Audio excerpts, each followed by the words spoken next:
Over a decade in tech has taught me something profound. Your relationship with God is not just one of those things. And this is not one of those religious statements that tries to get you to pay allegiance to a supreme being. No, I've been around long enough and I've had some real life experiences that now serve as data for my current conviction.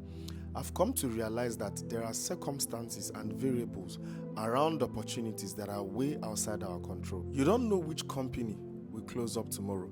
You don't know if your next manager will be toxic. In fact, if you plan to be anything significant in your career, your growth may depend on someone's emotions and not your excellence.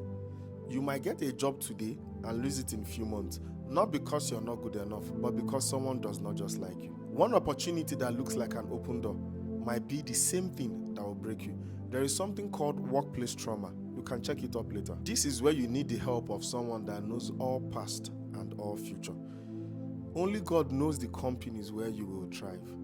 Only God knows the companies where you will survive. There are some workplace cultures and processes that can damage your self-worth. The last thing God wants you to be is a slave all in the name of success.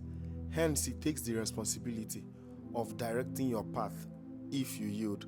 There is a difference between receiving what God is giving and grabbing what is available. I remember doing an interview that lasted for 3 months. I gave it my all, but at the end, I wasn't chosen.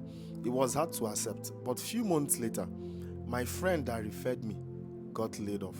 You see, it was the rejection that protected me.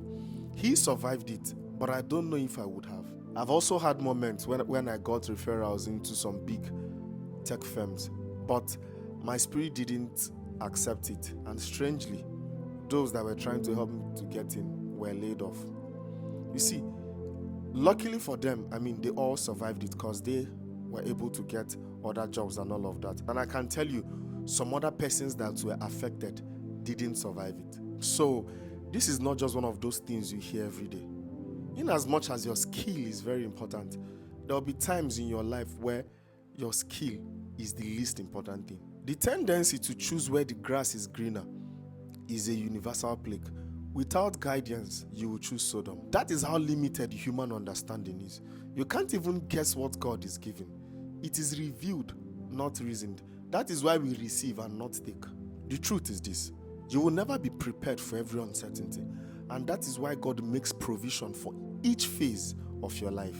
Even though our relationship with God is not just about what we get, it remains our greatest advantage. Sometimes it looks like God delays, and this is because what God is giving us is not random. In as much as He wants to give us, He's also interested